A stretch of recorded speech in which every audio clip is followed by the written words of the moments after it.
Good evening, everybody. My name is Mark Houston. I'm an alcoholic. And a power that I was asleep to separated me from alcohol the morning of October 19th of 1982. And it is that power that has kept me separated from alcohol since 1982 in spite of myself. So it's good to be here. New York's beginning to feel like a third or second home or something. I find that to be interesting. We were talking last night. I got to tell you, perceptions. Everyone in the room, from birth to this moment, you form perceptions, and then you form ideas, and then you formulate belief systems, and they dictate your life. And I was born and raised in Iowa in the Midwest, and prior to ever coming to New York City, I had formulated some belief systems about you all. And I discovered about 90% of them were not true.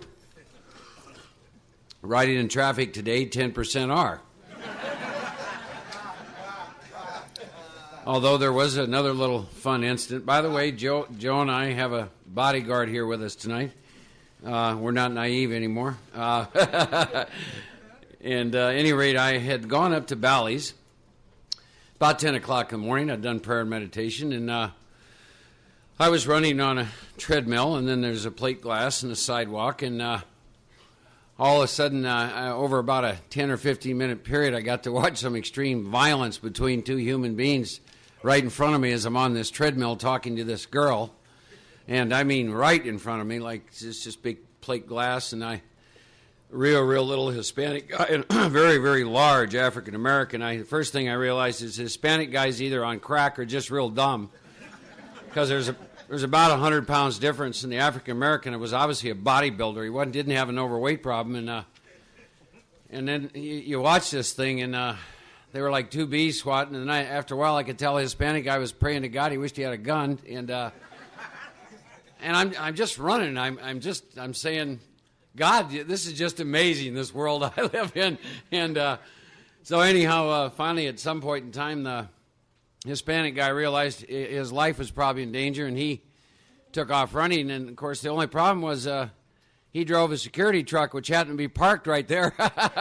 So the other gentleman waited for about 10 minutes, and I'm still running. I'm just watching, and he's prowling around the thing, and of course, what I'm doing is seeing a lot of myself there, you know what I mean, in living color in front of me. And then finally he left. He didn't even come in and work out. I guess he got one there. And then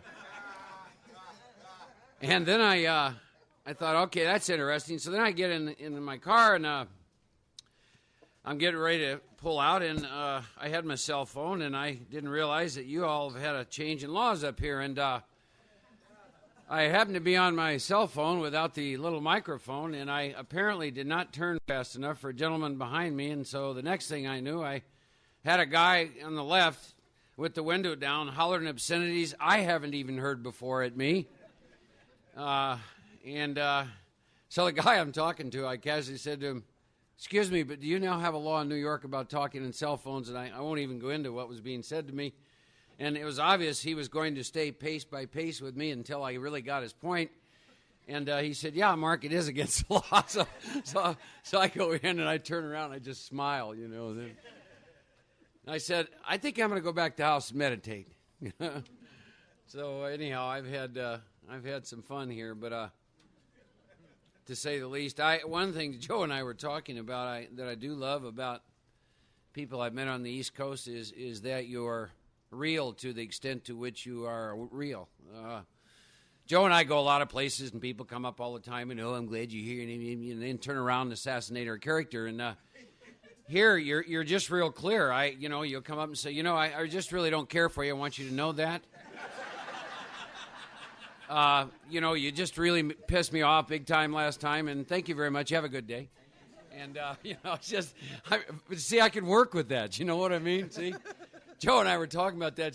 Sometimes a guy will come up and hug you or shake your hand, and he'll leave, and you feel like you got slime all over, and you can't figure. And he'll say, "Oh, it's so great to and he leaves, and it's like, why do I feel so weird? Well, it's because he's lying to you, right?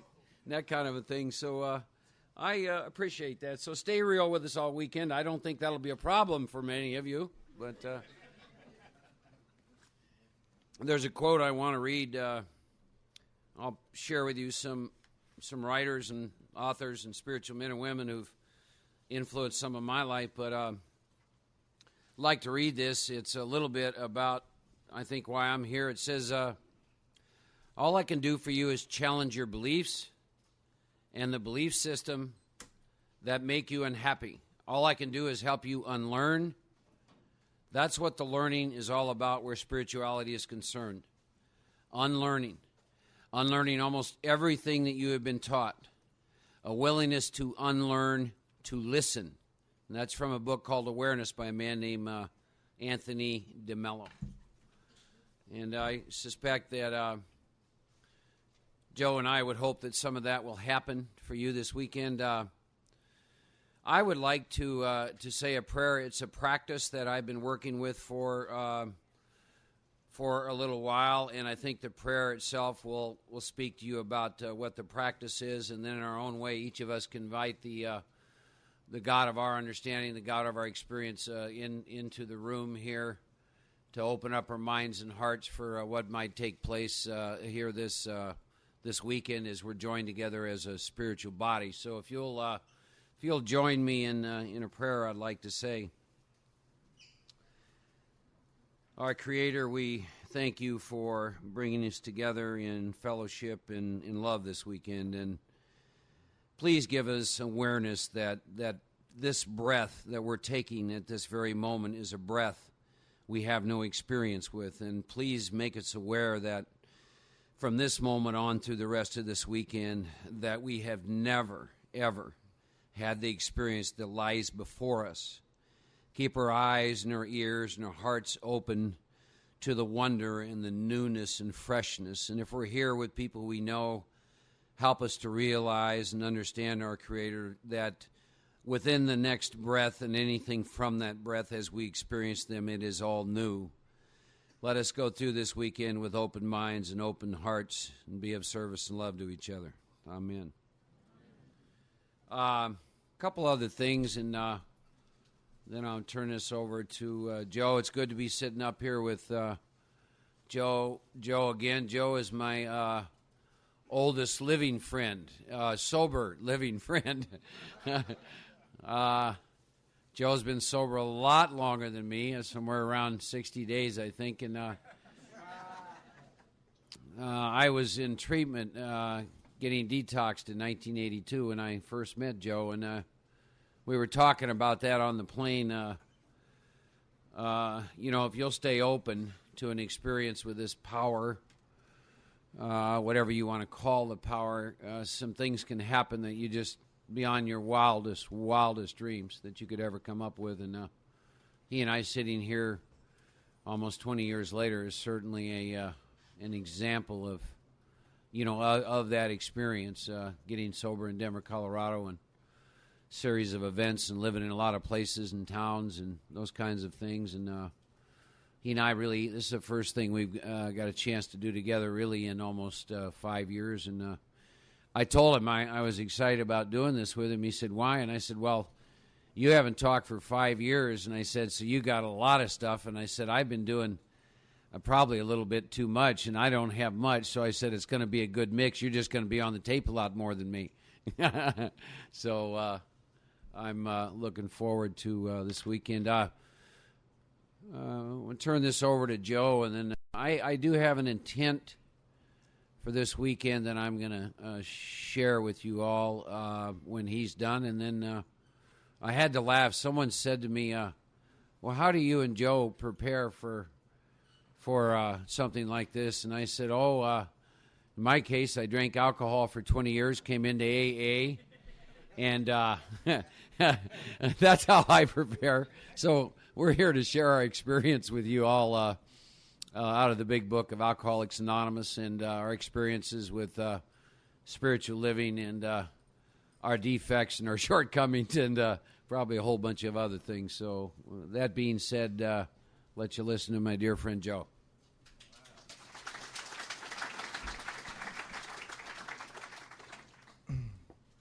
Hi, I'm Joe. I'm an alcoholic. It's good to be here.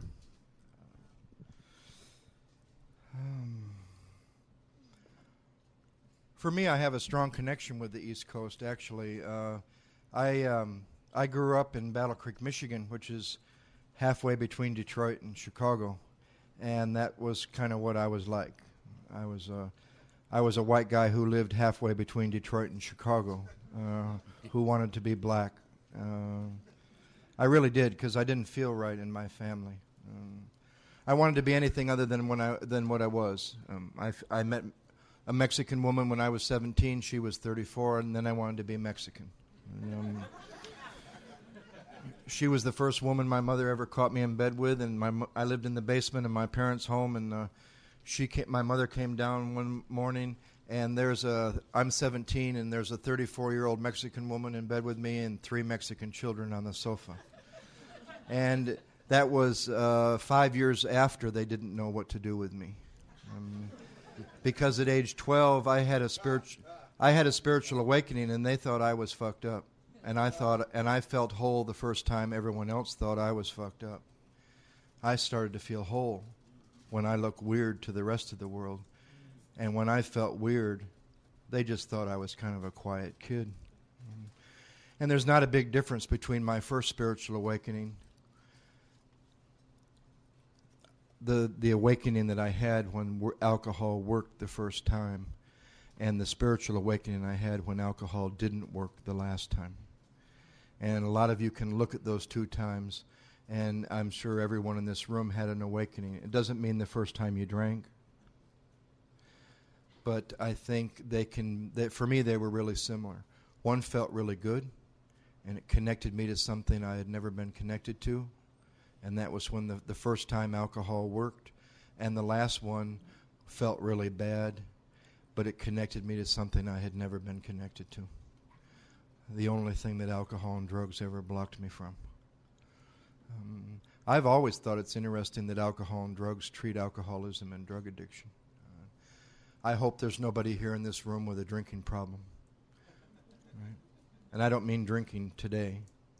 I hope there's somebody in the room that drank today or yesterday. But I hope there's nobody in this room with a drinking problem, because AA is not for people with drinking problems. Because people with drinking problems stop drinking, and that's their problem, and they get better when the problem's out of the way. I hope this room's filled with people who, when they quit drinking, they got somehow worse and worse and worse inside. Because I understand you. I know you. I met a guy last night. We knew each other the first time we looked at each other. I knew him. First time I met Sydney, I knew him. First time I met Larry, I knew him. I told him last night in West Orange, I see this as, and this will date some of you, and I can bring it up to date for you younger people, but I see this as Appalachia 2. Right? When the 5 heads of the 5 families came together in Appalachia, and but that was about causing harm and crime and corruption and disunity. And I hope the 5 heads of the 5 families that have come together from Harlem and Staten Island and Queens, and hopefully there's some people from Manhattan and wherever the 5th head of the family is from. Mike Lawrence would have to be mentioned in there somewhere as the obsessive compulsive 5th head of the family, and I hope we come together to promote some unity in this area among people that are interested in doing what's in the big book of Alcoholics Anonymous, because there's no reason for any friction between anybody in this room or anybody in the groups that you go to, because if you're getting closer to God, you should not be moving further away from people. Thomas Merton spent many, many years in what a lot of people thought was a moving away from the world. And he said the more he was silent and in retreat, the closer he got to people. And people from all over the world just started to come and see him. I've been 5 years in India, and some people thought I was living in a cave or something. Shit, I was living in a guest house with cable TV, hot and running water, and a telephone, and a couple people even called me, and I was having a ball, because I hit bottom with stuff in AA that you all told me that I should have kept doing. I've had many bottoms in AA. I've been an agnostic on a regular basis in AA. A lot of people think they read the chapter to the agnostics once. Some people skimmed right over it because they thought they were big-time believers, but I saw I was an agnostic the first time I read the chapter, and I saw that I have some current agnosticism the last time I read the chapter with this guy right here after asking him to help me with this work starting in March, and I'm glad that's a person that knows I wasn't coming to him. I was coming to what he's found also, that we join together in. That's why we call this the fellowship of the Spirit rather than just let's come together in the spirit of the fellowship. A lot of people in this room know the big book talks about two fellowships.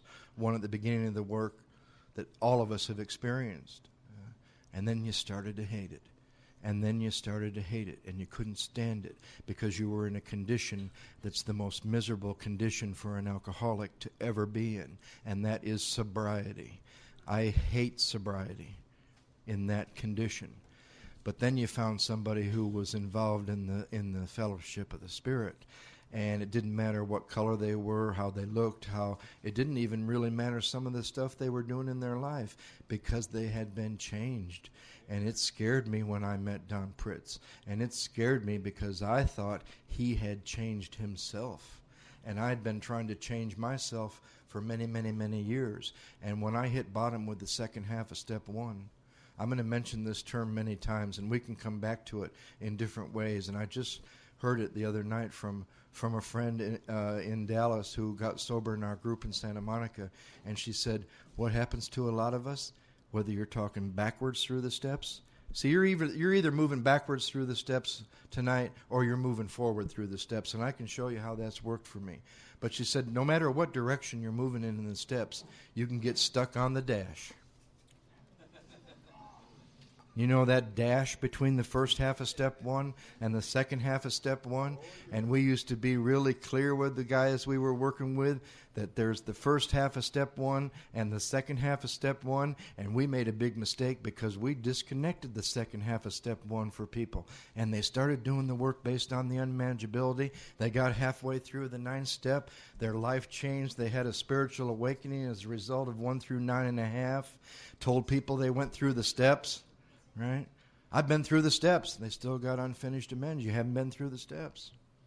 They got stuck on the dash because the unmanageability got better and those unfinished amends didn't have nothing to do with the first half of step one anymore. And I've gotten stuck on the dash before. I think if Mark, he said that we've made a commitment to be genuine with genuine people. Because I'll tell you, this ain't like the Los Angeles. There's only a couple places in Los Angeles that I can feel the energy that I feel right now, right here in this room. And that's among people that are doing what's in the book. We're all basically the same all over the country. You know, one part of the program doesn't work for us. We're sicker than most. We need the whole thing. We're not better or special or different. We're just a little sicker than those that get well on the fellowship, you know. Just not drinking and going to meetings didn't treat what the people in this room suffer from, or you'd just be not drinking and you'd be going to meetings. You wouldn't be here tonight. That's an interesting thing, too. But there's a couple places I feel the energy like I feel in this room, and one of those places is South Central L.A. in a group called The Truth, the Light, and the Way. And that energy was in the room last night. And when I start to feel that energy, it frees me up, and I can just go haywire and say any old thing because I get free. Mark and I, maybe less than a lot of people that you've heard that go around or that Glenn knows or that Mike knows or that a lot of you know, we didn't have as much of an attachment to being popular because we kept doing the work. But I can tell you, as far as this weekend is concerned with Mark and I, we are no longer interested in being popular. We're interested in alcoholics living or dying, whether you live or die, because alcoholics are dying. Mark can tell you about the number of people he's buried in the last several years, and I can tell you the number of people that are dying of alcoholism in the countries that I've been in the last 5 years. So if you're going to be free to ask, if we're going to, and he'll talk about this too, giving someone or giving a group or giving everyone here this weekend consent You kind of got to ask yourself, how many people in your life in the program have you given spiritual consent to? Have you given permission to ask you anything at any time? How many people do you have in your life, in your program, that care more about whether you're growing or how you might feel about what they might have to say? And in our group in Southern California, we don't put it that nicely. We talk about unsigned death pacts between members of Alcoholics Anonymous that go like this. You don't say anything to make me uncomfortable, and I won't say anything to make you uncomfortable, and we're going to frolic off on the road to sobriety, right? Right. So you got to examine that. And if we're going to give spiritual consent, that you all can ask us anything. I've been a member of a group from Santa Monica for 15 years. There's people in this room that have been to that group. Matthew got sober in that group. And other people have been there, and Mark's been there. Mark's going to do a retreat for that group in September. And we ask each other questions before, during, and after the meeting.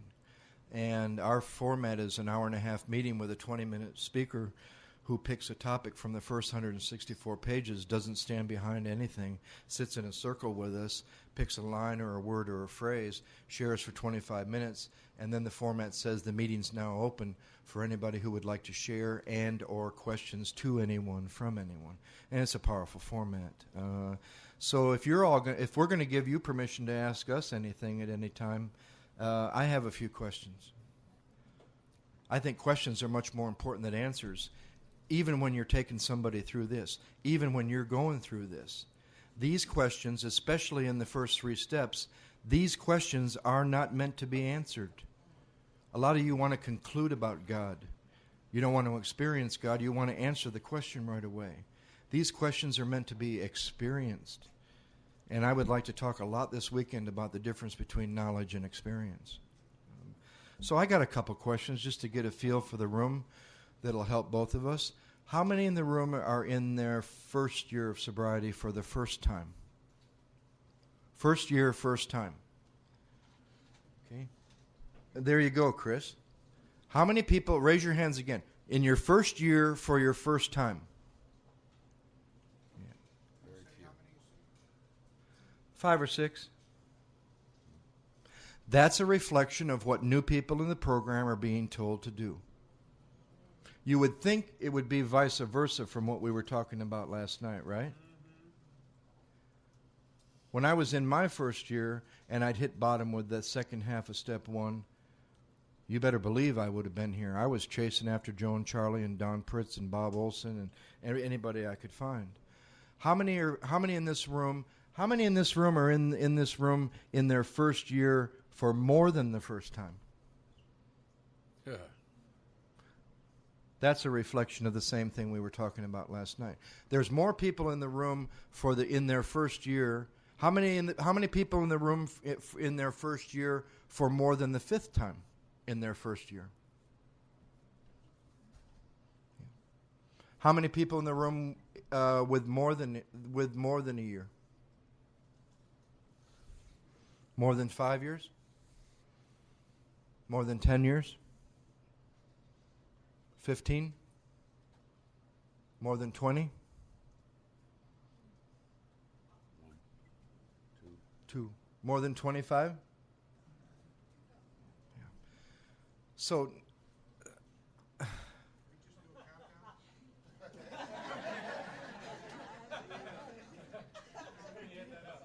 that doesn't make any sense to me. The people that really need to be here aren't here. And the people that don't really need to be here are here. Which is why they're here, because they're still sober.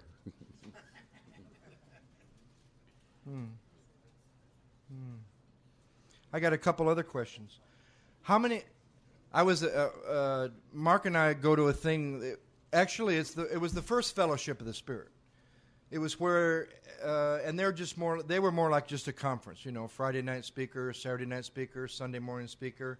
I believe there's a few people in the room that were at the first Fellowship of the Spirit, which was outside of Denver.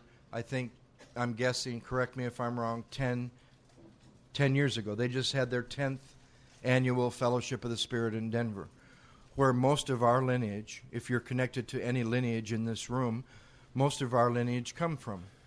Some of you might not know Mark and I from a hole in the ground, but we're not in a hole in the ground. That's why we're here. So I should tell you about our lineage. My sponsor is Don Pritz from Denver, Colorado. He's 35 years sober. I met him when he was 15, and now I'm 20.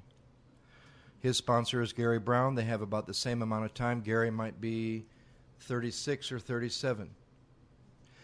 They both got sober in the Denver Young People's Group in Denver. And Gary Brown's sponsor is Paul Martin. That's not Father Martin. That's Paul Martin from Chicago, who is 57 years sober, and he was brought in by Dr. Bob and the first member of Alcoholics Anonymous in Chicago, Paul Stanley. And that's a good lineage. And I only share that to brag. Right? And to tell you that that's the lineage I needed to be exposed to, because any more of what I had been exposed to in my first meeting would have killed me. I'd been to 10 treatment centers, and I hadn't found out the answer to that very important question that some of you are still grappling with in your mind tonight. Some of the older members, some of the newer ones, some of the ones that are in their first year for more than the first time. And that question is a very important question that needs to be answered, because it can be asked at any point in your sobriety. And that question is, what's wrong with me? What's wrong with me? I'm 15 years sober. I've done everything that they've told me to do, and I'm hitting bottom with some new stuff. Or I'm 7 years sober, and I tell my sponsees, my proteges, whatever you call them in New York, in Los Angeles, they have a equally degrading name for them. Babies, my babies. I tell all my babies that I've been through the steps 6 times, and we're all going to do it now for the 7th time. And, dear God, one of my babies should ask me if I still have unfinished amends from the first time or the second time. See, I wouldn't tell him I'd been through the steps if I'd never finished 4. I wouldn't tell him I'd been through the steps if I'd never finished my 5th step. But I'm running around the country telling people I've been through the steps 4 or 5 times, and I've never finished 8. And I've never finished 9 because I didn't become willing to make amends to them all. And you know how I know I didn't become willing to make amends to them all? Because I haven't made amends to them all. That's when you know you're willing to make amends. That's when our friend says, when you know you're willing to make amends, you hear some really strange noises. And I thought the boy was crazy. And he was a crip. And he was 30 years in a 10-mile area and had never been to the beach. And the beach is 20 minutes away. He'd never left South Central. He got to amends. He made 350 amends, 100 to family and so, and 250 breaking and entering because he was good, and he never had gotten caught. He used to make cold calls like those guys that come to your door from the Christian Science ministry. He used to make cold calls on neighborhoods and say, "Dear God, please show me any homes in this neighborhood that I broke into." And he told me one time when I was grappling, when I was telling my home group I was willing to make a certain amends, and he said, "No, you're not." I said, "How do you know that?" He said, "Because if you were, you'd be hearing strange noises." And I had no idea what he was talking about. And I said, "What kind of a strange noise?" And he said, "Like this. Ding dong," right? Hello, right? Those kind of noises. Or the strangest noise to come out of an alcoholic's mouth. I was wrong. That's number 2 to the 3 hardest words for an alcoholic to say. The 3 hardest are, some idiot in the room's thinking, "I love you." And anybody that drank knows those are the 3 easiest words to say for an alcoholic. No, those aren't the 3 hardest words. The 3 hardest words are, "I don't know," right? And where I was going with that, I have absolutely no idea. Let me give you a basic idea for the members of Mike Lawrence's troop that need to know the exact schedule, moment, time, emails sent out with directions from... Here's one with directions from Baltimore, Maryland, and Philadelphia, Pennsylvania. No, I'm just teasing. It's good to know. We're going to do like 3 60-minute sessions tonight with a 15-minute break between each one. We're going to do 3 sessions in the morning starting at 9 o'clock. We'll go for 60 minutes. We'll take a break. We'll go for 60 minutes. We'll take a break. We'll go for 60 minutes. We'll go to lunch. We're going to do 2 sessions tomorrow afternoon, starting around 2, so you'll have a nice lunch break from 12:30 to 2. Saturday evening, you got a wild limey lush from Manchester, England, that's going to entertain you with acronyms and great words of wisdom, and a panel for questions and answers. Mark and I are going to allow questions at most of the end of each session. And then we'll do 2 sessions on Sunday morning starting at 9 o'clock. He's got to get a plane at 12:30, so we're going to end Sunday around 11:30. I'm going to stay, get married, and spend the rest of my life in New York. God told me. He told me the day that I'm going to fall in love, I told Mark that one of his friends in Texas will have to drive my car up from Dallas because I'm never leaving New York again, but I'm just kidding. Maybe. So that's the basic schedule, but I have a couple other questions. At the Fellowship of the Spirit, at probably their 7th one, I think Matthew was there, I was asked to do a thing, and there was about 350 people in the room, and they say that it's a conference for people that do what's in the big book. And there was a lot of our friends there, and they all say they do what's in the big book, and I asked them this question, and I'll tell you the answer they gave after you give your answer. How many people in this room have reached a state of consciousness in their sobriety where they were current with every amends they were consciously aware of?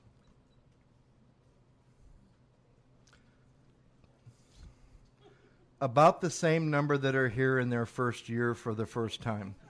Now, there must be some statistical, ironical correlation between that, and you'll have to think about it, because it was 5 or 6. How many people have suffered from the myth in Alcoholics Anonymous that you cannot ever get current with amends? I'm not saying finished. There's always going to be new ones. I'll probably have a couple to make after this weekend. I'm liable to do anything at any given moment. But how many have fallen victim to the belief that it would be impossible for you to ever get current with every amends you're consciously aware of? But how can only those people say they've fallen victim to that belief when only 5 or 6 raised their hand? Everybody who didn't raise their hand should say they have fallen victim to a belief that it would be impossible to finish every amends you're consciously aware of. How many people in the room with unfinished amends believe those unfinished amends have anything to do with them drinking alcohol again? Let's think about it. Okay, let me ask it this way. How many people in the room with unfinished amends don't think it has anything to do with them drinking again? Their unfinished amends. Now, when you answer questions, if you want to know the truth versus the lie you may be telling yourself, look at your actions. In other words, if you're sitting in the room and you have a bunch of amends and they've been in your consciousness and you're doing nothing to complete those, then you have the belief system that making those amends has no connection between drinking whiskey again. So when you answer that question, do it predicated on your actions. Does that make sense? Okay. You'll come up with a different answer. Stuck on the dash. I go to a guy, I'm about 10 years sober. I've been through the work several times. I said, Mike, I'm having trouble with amends. He said, how many you got left? I said, 4. He said, do you know how to make amends? I said, yes. He said, do you know who they're to? I said, yes. Do you know where they are? I said, yes. He said, you're not having trouble with amends because these guys that I got sober with can take you forward through the steps and they can take your ass backwards through the steps.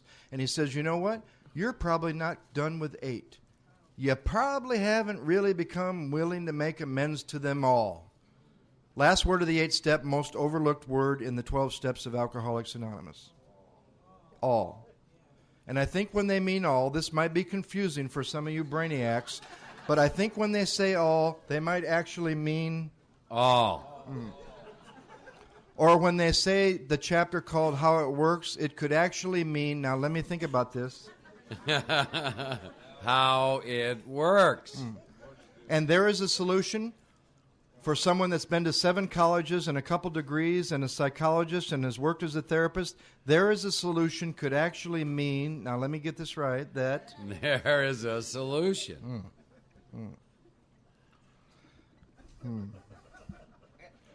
And where I was going with that, I have absolutely no idea. So I have a couple other questions.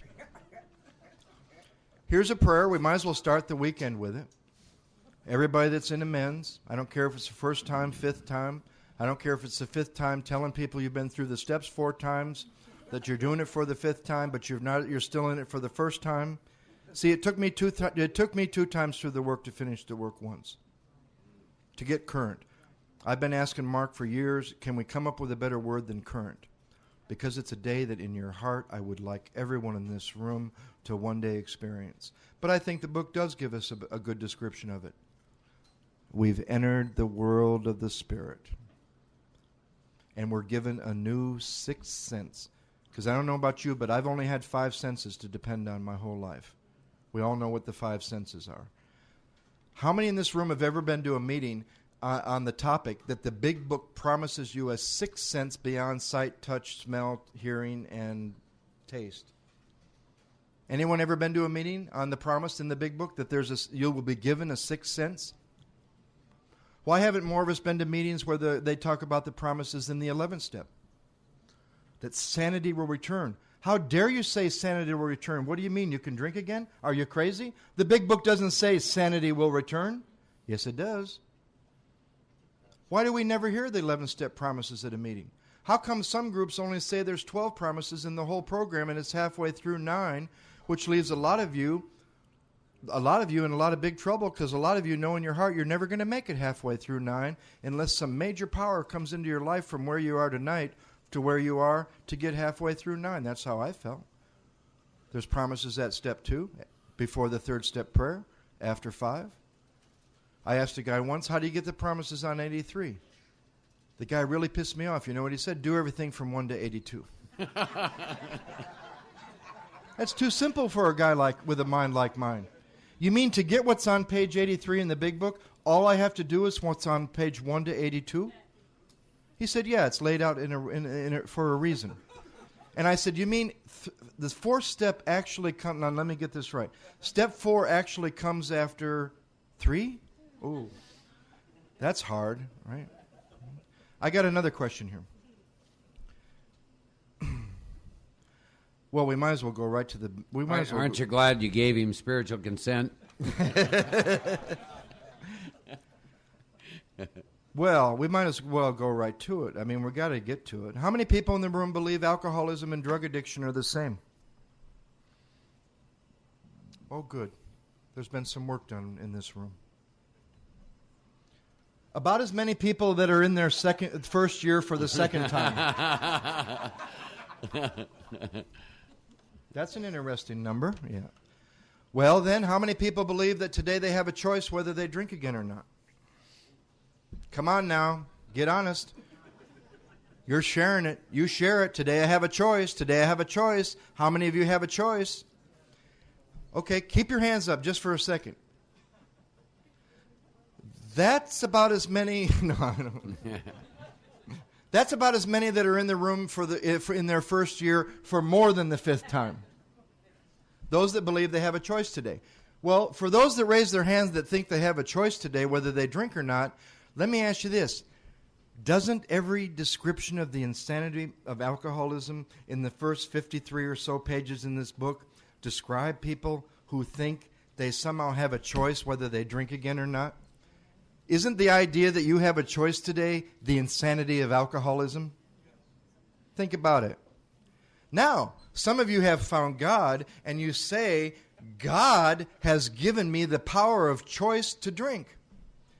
What kind of God did you choose that would give you a choice over something you know is going to kill you? And if you have a choice today and you've done some work, what happened to the promise that you'd be placed in a position of neutrality, and the people that said statements like, he couldn't drink even if he would? Right? The problem has been removed. If the problem has been removed, there is no choice. The only time there's a choice is when there's a problem. And to those of you that think you have a choice, How can you say you're powerless and that you've lost control and have a choice? Because you can't be powerless over alcohol and have a choice. Think about it. I could be wrong. Don't get mad at me. Let's look at the facts.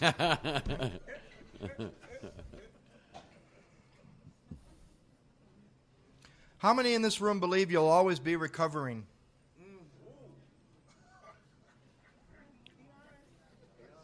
Same people that think they have a choice today.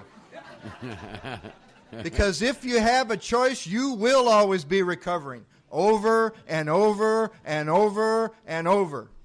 Until you realize or drink enough to get to a place where you don't have a choice. First promise, first book, first printing, first edition, first one ever printed, first page says, this is a story of people who have recovered from alcoholism. The first thing always said is, Joe Hawk thinks he's cured. I don't think I'm cured. Anyone in the room that knows me knows that I'm not cured of alcoholism.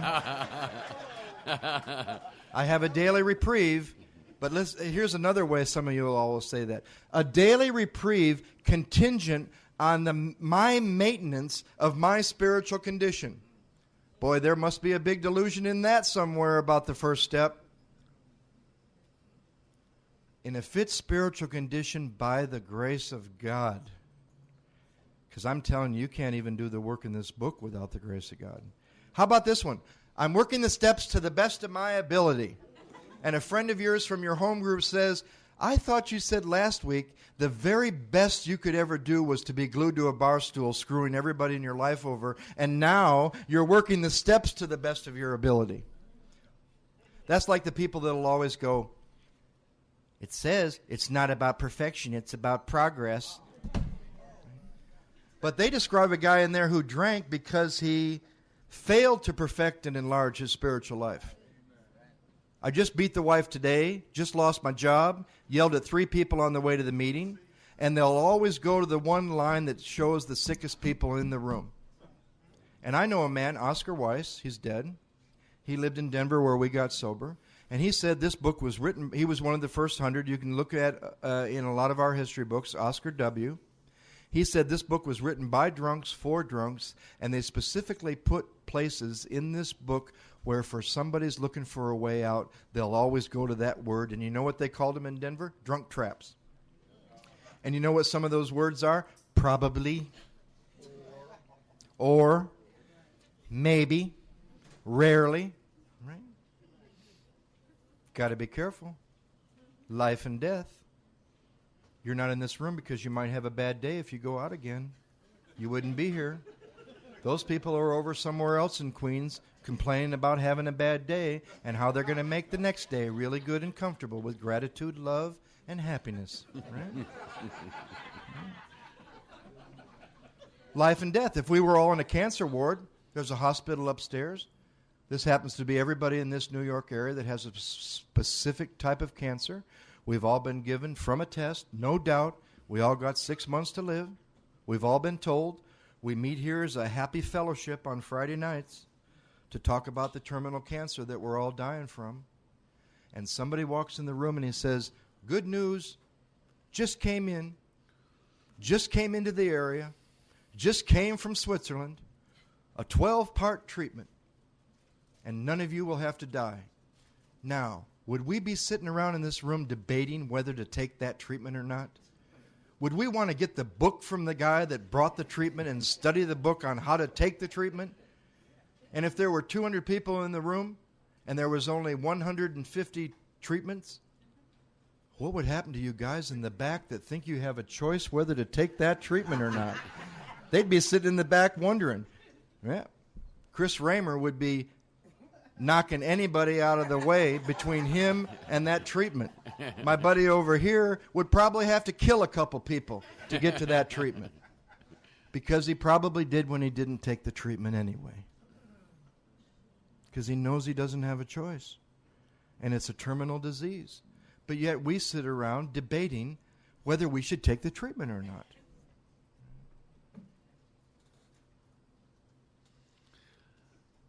Oh, yeah. Okay, I met with God the other day. I had a meeting with God the other day. He came into my living room. She was about 45, black, right? Beautiful. And she said to me, "Do you have any questions?" And I said, Yeah, God, I got a question. I said, what kind of problems do you have? She said, nobody ever asked me what kind of problems I have. God said, nobody ever asked me what kind of problems I had. Thank you. Thank you for thinking about me. And I said, well, what kind of problems do you have? And she says, I have a problem believing in humans when they say they love me. Because they only ask for money. And the only people that believe in me anymore are AA members, rappers, and sports figures.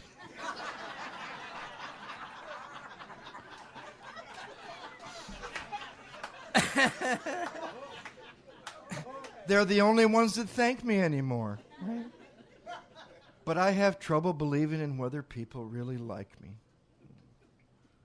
Okay. So I want to talk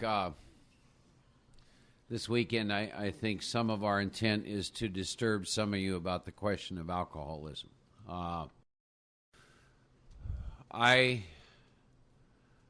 like to be clear with people where I come from. About 6 weeks ago, I'm at work, and I get a call from a pal of mine in the program, and he said, I want to let you know that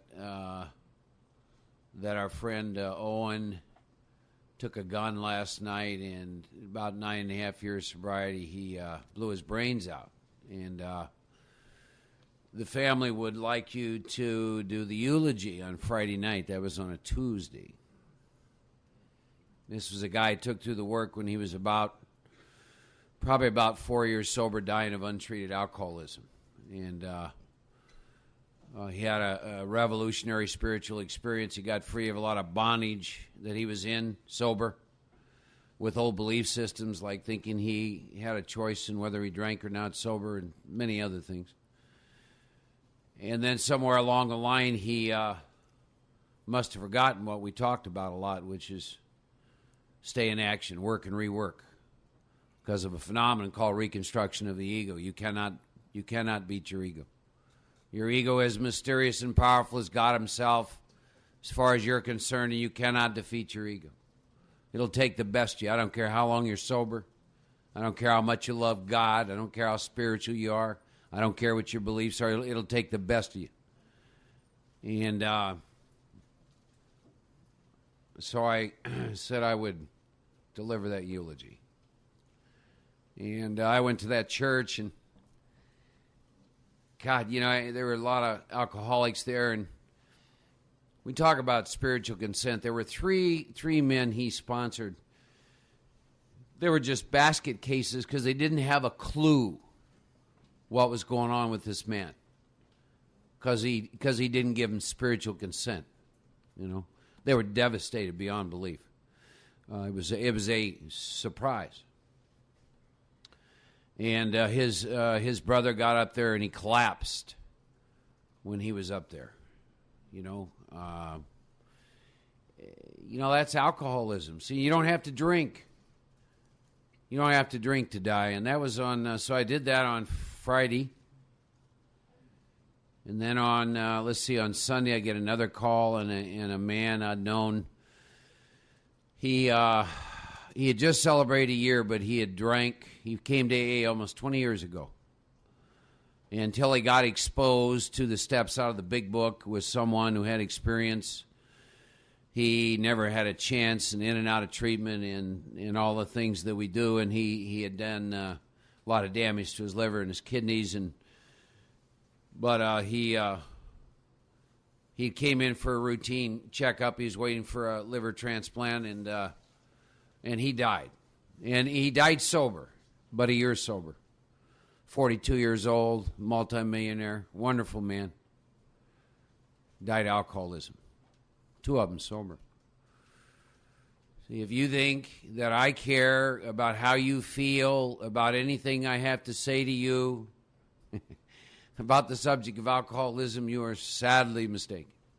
I love you far too much to care about how you feel about what I say if something comes to me on an intuitive level that I think may prevent you from dying an alcoholic death, and that's whether you're brand new or that's whether you're around 5 years or 10 or 15 or 20 or 30.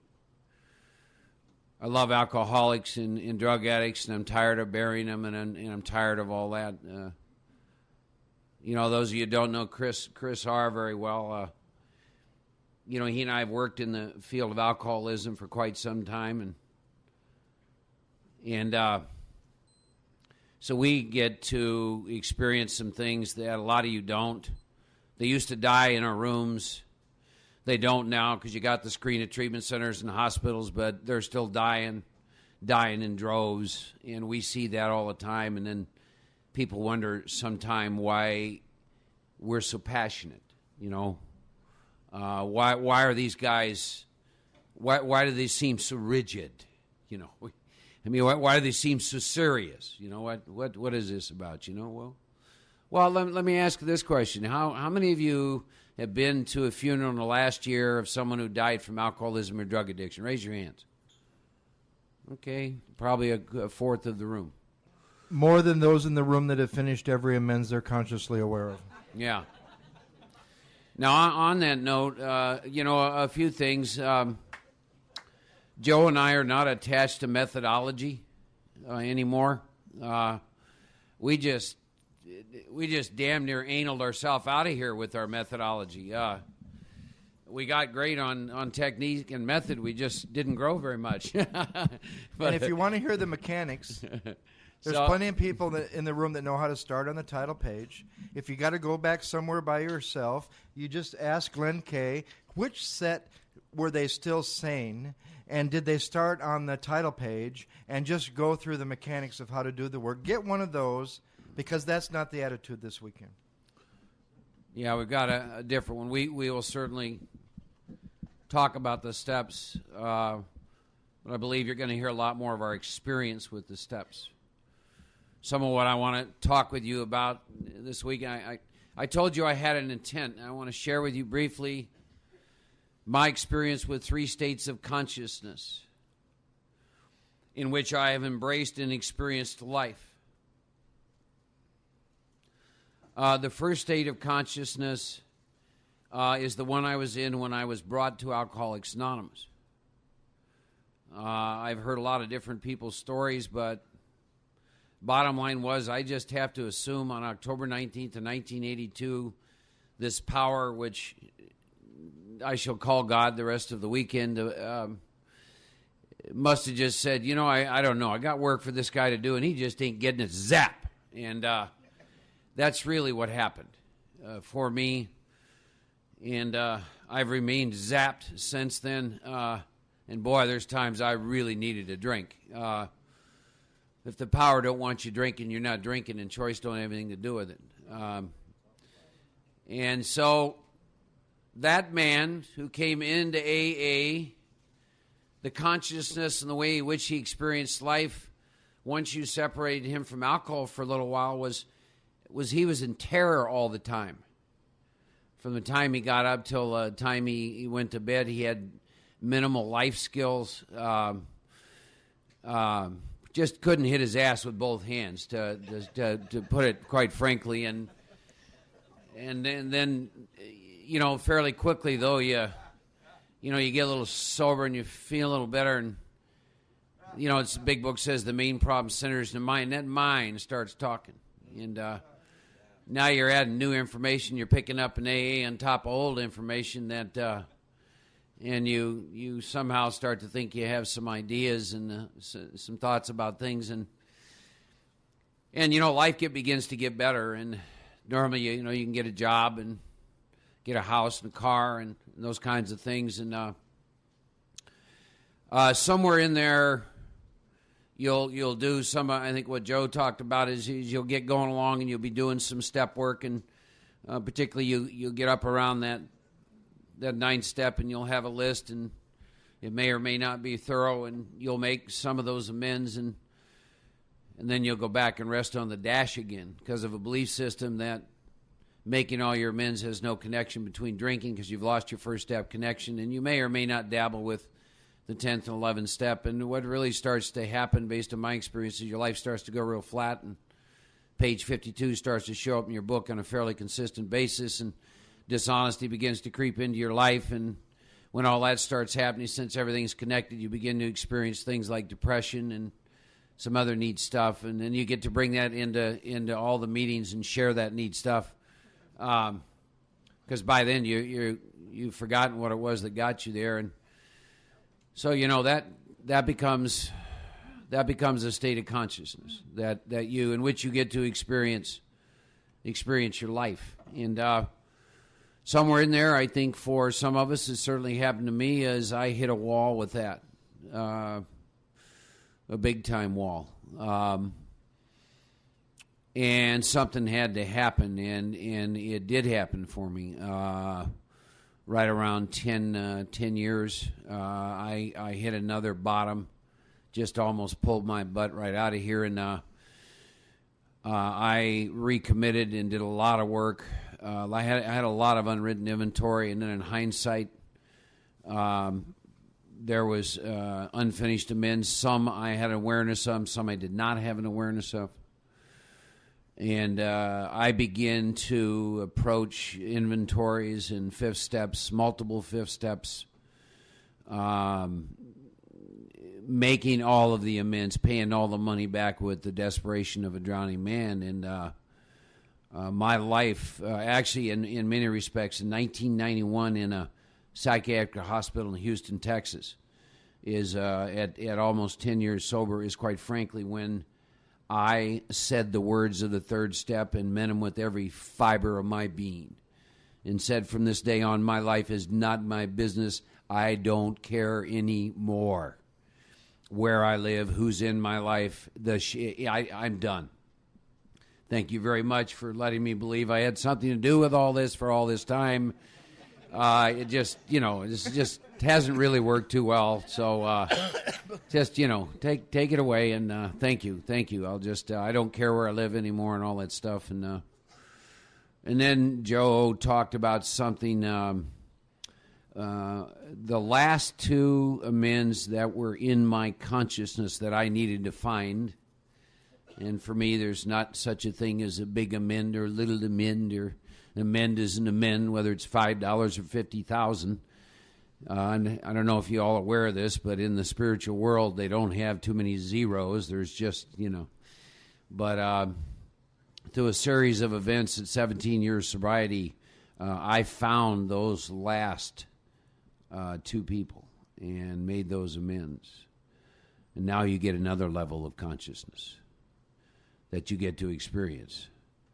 That is beyond anything that you can imagine, is beyond anything that your mind can wrap around. Position of neutrality, position of love, a position of service, a position of unification. Anything that speaks of separation, you have nothing to do with. You don't see gender, and you don't see race, and you don't care about yourself anymore. And you weep a lot, and you know God. See, you know the power behind the name. And you get to go places, and you get to talk about that thing, and you get to be of service at a level you just never even knew existed. And you're at peace within yourself, you see. Humility, humus, grounded. You're grounded in who and what you truly are. See, attached to the power and the power only. You get to walk being a free man. And that's the third state of consciousness.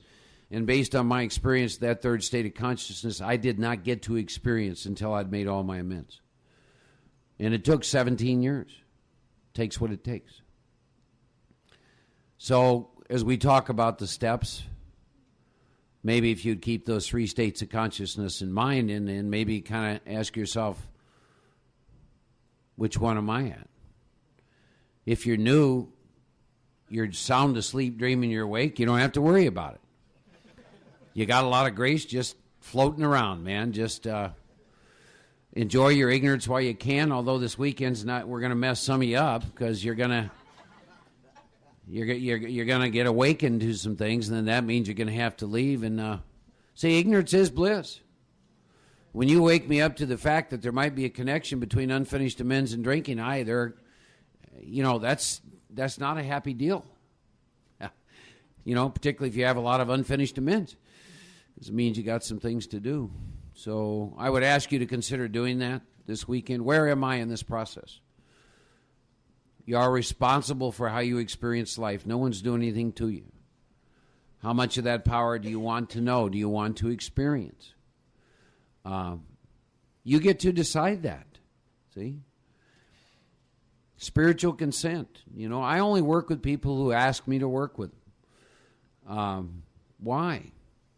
Because it's simple. If you're content with where you're at and what you've been doing and how it looks and how you're living your life, then so be it. But if you have a restlessness within you and there's a part of you that said there is so much more, then we might be able to provide you with a set of spiritual exercises to bring that about. To have a revolutionary spiritual experience, I don't care how long you're sober. See? If you're willing to lay aside some beliefs, open mind, open heart. You heard that prayer that I opened with, and it truly is a practice.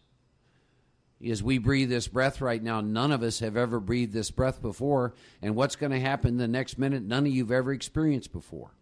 And even people that you know, on the break that you talk to, you have never experienced that moment in time with them, and you are asleep to that. You are asleep to the sacredness and the wonder and the holiness of that, and the consciousness that can come with that. You're saying, what in the hell is the connection between that and whiskey, right? See, everything's connected. You hear this thing all the time about, I don't have a drinking problem, right? I have a living problem. Let me think. What did we used to do to treat living problems? We drank. See, I tell people that, these guys will call me up, well, I got a problem with her. I say, oh, you're getting thirsty. No, I'm having a fight with her. Yeah, you're getting thirsty. And they get the point somewhere in there. If you're a real alcoholic, ultimately at the bottom of the funnel is a glass of whiskey. See it all the time. I think we had one person in this room with more than 25 years sobriety. I go to meetings sometimes, I have the most sobriety in the room. It's like, what is that about? We have a chronic, fatal, progressive illness called alcoholism, and it kills and kills every time. And my experience is, if I do not have a revolutionary spiritual experience and continue to grow within the framework of that experience, I am probably going to die of alcoholism. And it can happen like my friend Owen, and that almost happened to me. Or I could drink myself to death. If spiritual living was easy, ladies and gentlemen, there'd be 50,000 people. We'd be doing this in Shea Stadium. This is not for everybody. You have to decide. Working with the disciplines of 10 and 11 and a commitment to finish amends is not easy. But you got to remember, you don't do it on your power. I tell people this all the time. I didn't wake up one day and say, I think I'll become a little sunbeam for God. All I can tell you is what happened to me is the material world, as I begin to know it and experience, left me empty and bereft. The only thing left was God. See? And most of you are just like me. If it's of the flesh, you've been there and done that, right? And it leaves you empty.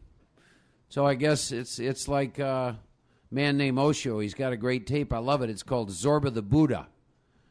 And what he says is his experience was that the people that he found who ultimately wound up doing spiritual living were the ones who exhausted everything like Zorba.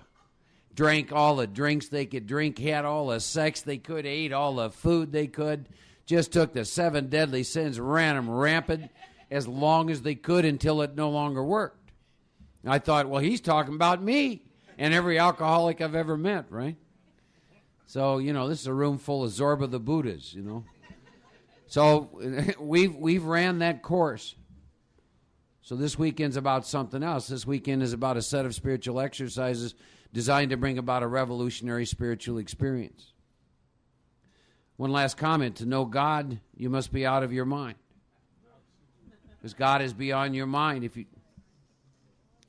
Another deadly, deadly trap with the second and third step and the 11th step is the worship of your own mind. If you're sitting in this room and you're having an experience beyond your understanding, it is probably of God. And if you're having an experience that you're understanding, it is of your mind. And your main problem centers in your mind. My standard response since 1991 is, I don't know. Because my experience is so always, consistently, as I sit here right now, far exceeds my understanding. And if your experience equals your understanding, it is of your mind. Unbeknownst to me, when I look at my first 10 years, it feels to me, when I look back in hindsight, that I did not know God, but that I was worshiping my mind. Because I thought that because my mind told me that I believed in God, that I knew God. Wow. Isn't that interesting? So, those are some of the things that we're going to talk about this weekend. We're going to do that by talking about our experiences through the steps. And timer just went off. I think we're ready for our first break, aren't we? All right. See you in 15 minutes. 15 minutes.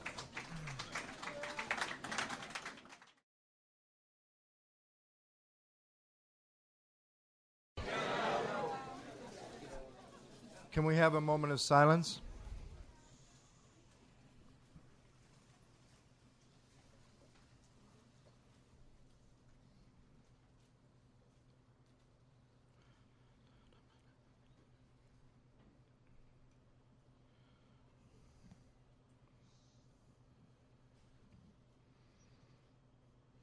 Okay. Do you know why some people are afraid of meditation? Because every time they heard you have the right to remain silent, it scared the hell out of them.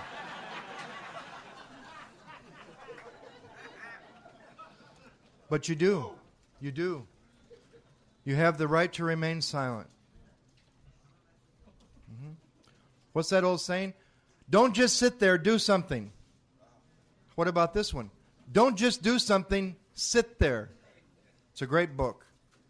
Right? If your mind is open and you've said some sort of prayer, dear God, let me have an open mind and a new experience with these two idiots, whatever they say, this book, these steps, whatever might be asked, for an open mind, and please set aside what I think I know about those things, for an open mind and a new experience. You might have an experience this weekend. Does experience, having an open mind and beliefs being challenged, always feel good? No. Are we the kind of people that worship the idea, if it feels good, it's good. And if it feels bad, it's bad.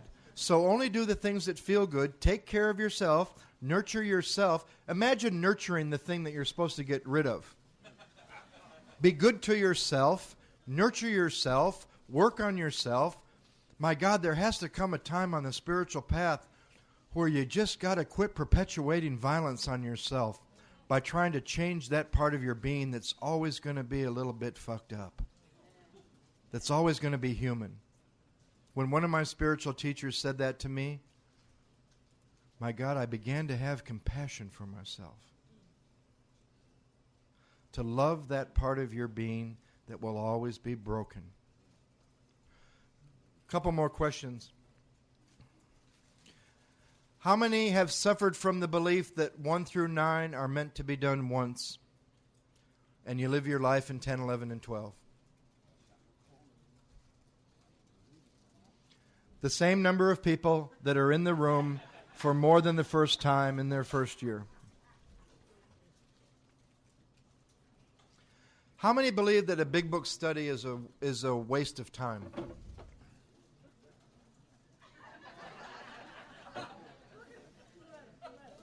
The same number that think they have a choice today.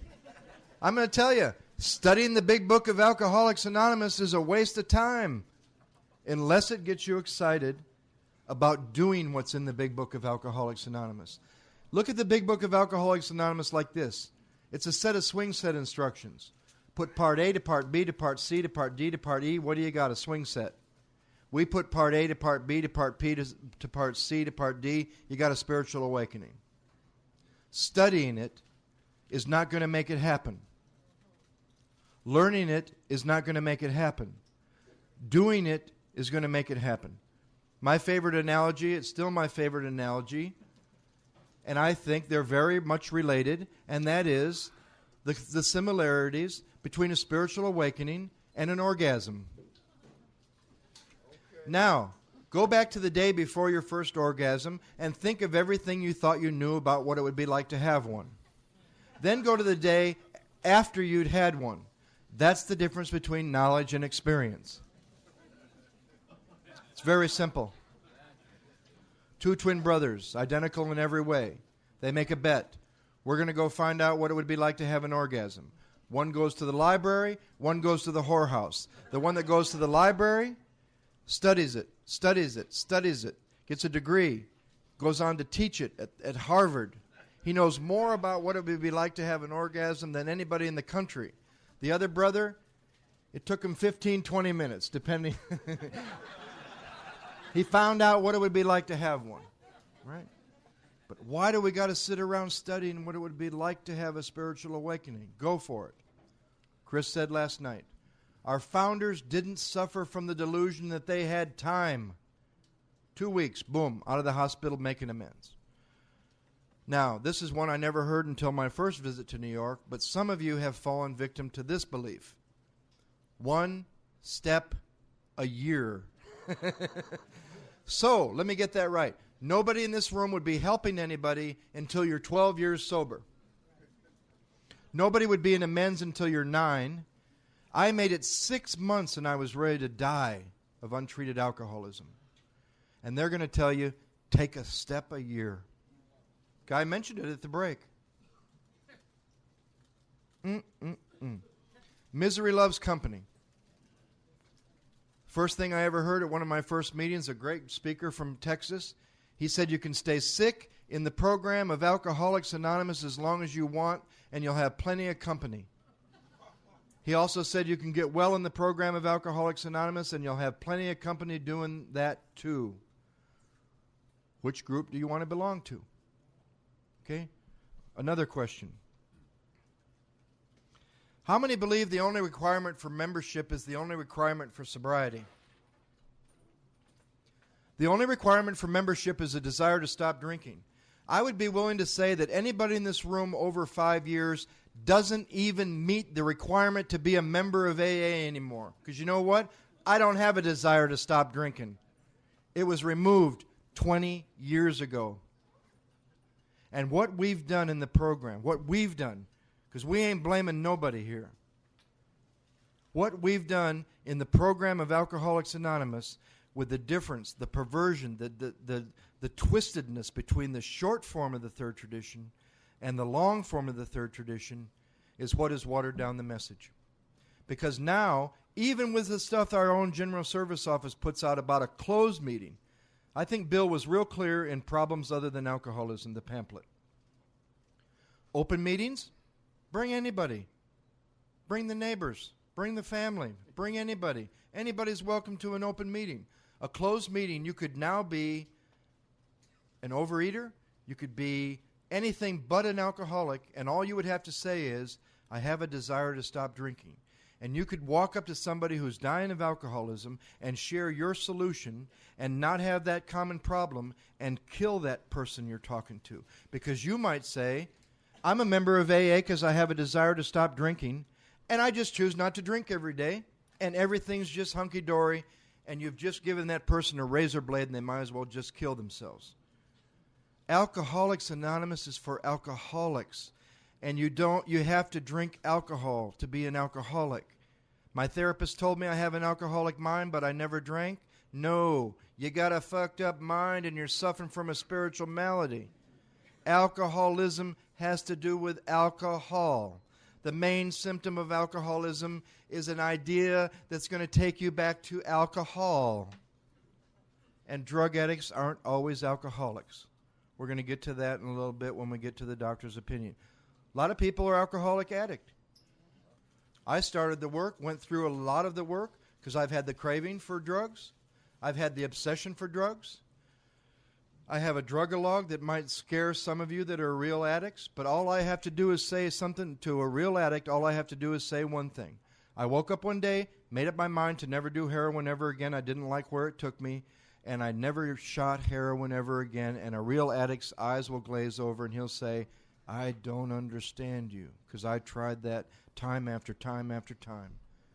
Then I'll say I had a couple bouts with cocaine, one here in New York, one in Key West, right over here on President Street, some guys, early 70s, good cocaine. I was always the guy when they were snorting it and they didn't want to hear about no junkie, nothing. I would always say, could you please put mine in here? And I would go to the other room. I shoot cocaine. I know about the craving. But you know what?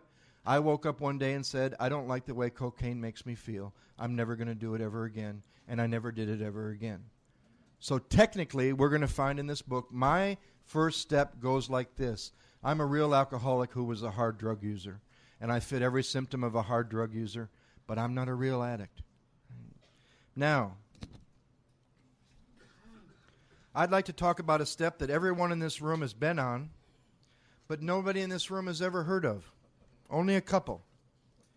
I would like to talk about a step that every one of you have been on, me too, a new step. A new step, but we've all been on it. I would like to talk about step 0. And I'm saying 0 for a reason, because it goes like this. Look at the time from your, and we all have different lengths of time in step 0. And you can be in step 0 again after going through 1 through 9, having been in 10, 11, and 12. Step 0 goes like this. Think of it for the first time you were in step 0. From the day of your last drink until the day you submitted yourself to the program of Alcoholics Anonymous rather than the fellowship, you were in a step called step 0 because all you were doing was eliminating alternatives to get down to 2. Because there's no reason to do the work in the big book unless you're down to 2 alternatives. I think it's page 25. And on that page it says, to go on the best you can, blotting out the consciousness of your situation as best you can, or to accept spiritual help.